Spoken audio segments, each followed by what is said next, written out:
States has some issues that we have to work on, and that's no secret. And I've been talking about those issues over the course of my campaign for mayor. You're joking, right? Talking about it? Where's the plan? We keep talking about plans, talking about strategies. Where is the plan? What are we doing? Frank, candid and straight to the point. This is The Truth in the Afternoon with Dr. Ken Harris on 1017 The Truth and The Truth app. It's decimating the black community. Yeah, because y'all don't eat right. So when you get sick because you don't eat right, because you're overweight, and nobody tells you because we don't want to hurt anybody's feelings because we live in a world now, if you hurt somebody's feelings, you might get arrested. It's ridiculous. Idiotic. If you know you're not supposed to have certain things because you have diabetes, don't eat it. Oh, but it tastes so good. Okay.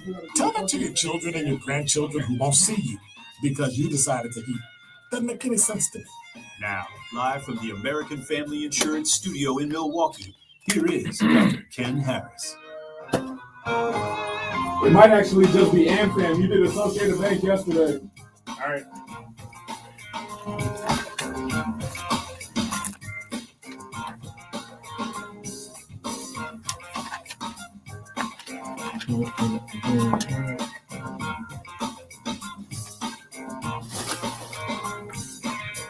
Wow. How much time I got?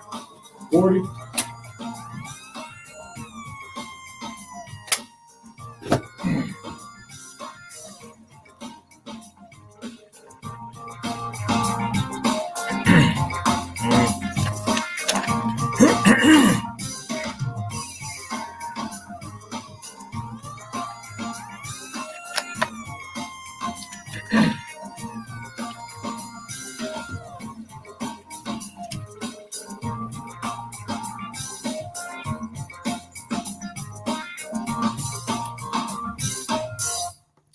You're listening to Truth in the Afternoon. I'm your host, Dr. Ken Harris. 833-212-1017. We're live from the American Family Insurance Studio at Radio City in the wonderful sunny city of, I was about to say the sunny city of downtown Milwaukee, but we're nowhere near downtown. Not yet anyway. I have a question.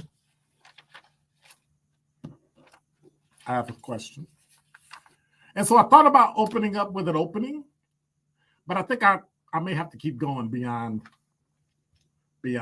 Dr. Ken's truth because, well, if somebody asked you an uncomfortable question in a conversation or topic,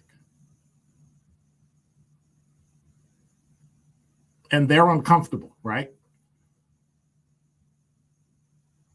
So if you're in a group, you start having a conversation about something or a topic, and the person is uncomfortable, do you stop the conversation? You change the subject? What do you do?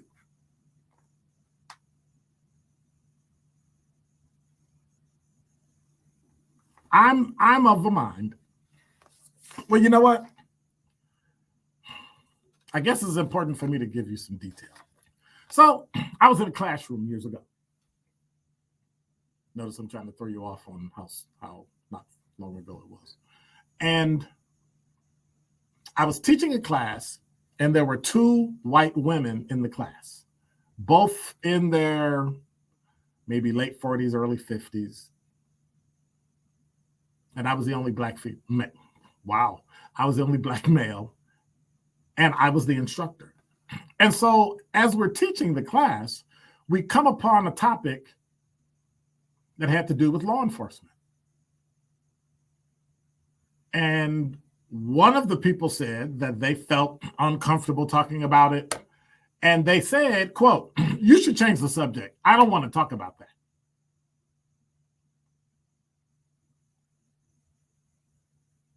And so I was kind of like, yeah, but it's kind of germane to the class. Like it has something to do with the class. It's one of the examples I'm using.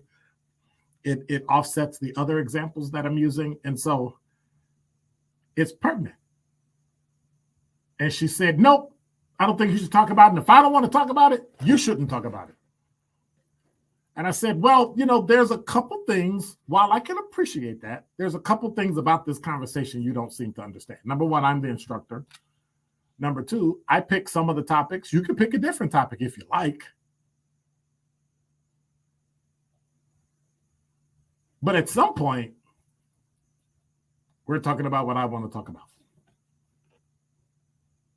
To which her reply was, well, then I'm leaving. To which my reply was, bye. See you later. I get it. But then as I had a conversation with a friend of mine, they said, well, but what if this person had been the victim of a sexual assault? You were talking about sexual assault, or a victim of police violence, right?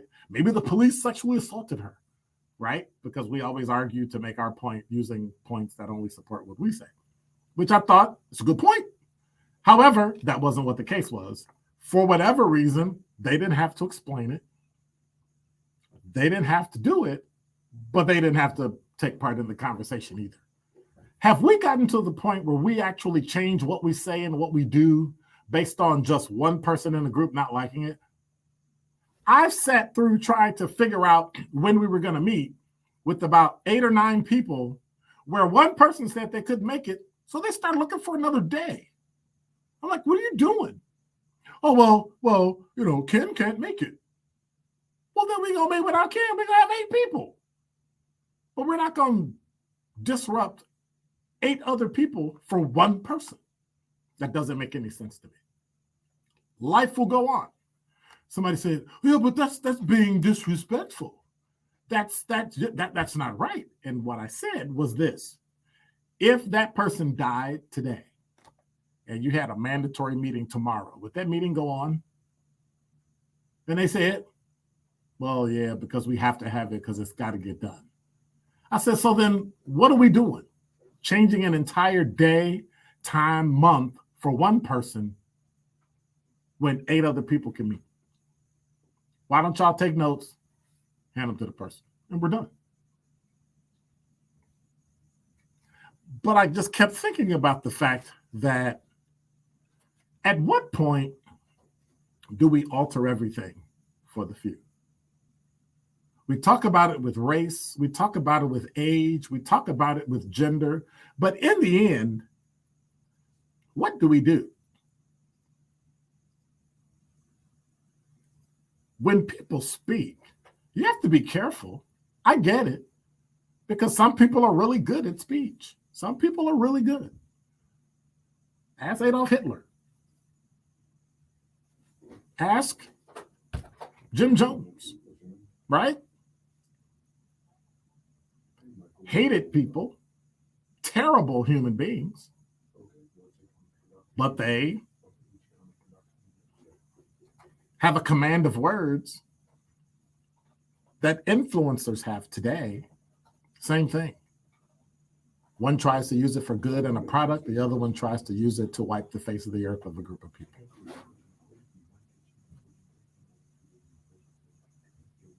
And the one thing they were able to do is to stop other people from speaking. My goal was not to stop the person from speaking. My goal was to make sure everybody in the room had a voice. That means sometimes when you don't want to hear it, that's life. Or am I being too hard?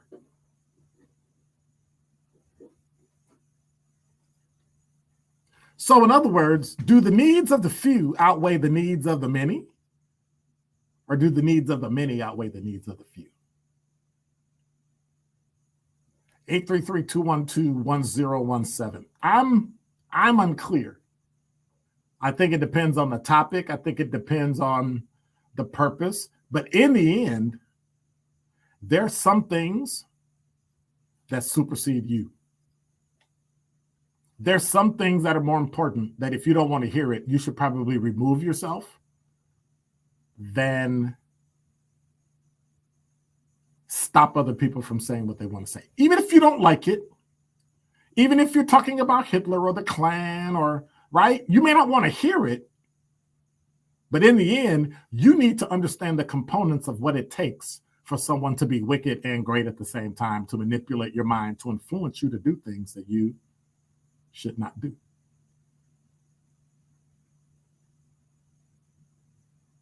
What are your thoughts? 833-212-1017. Because for me, I only have one of two ways to handle it. I like to say that the world is gray, but there are some things that are just black and white. So you're going to either deal with what the person had to say, or in my case, you got to come up with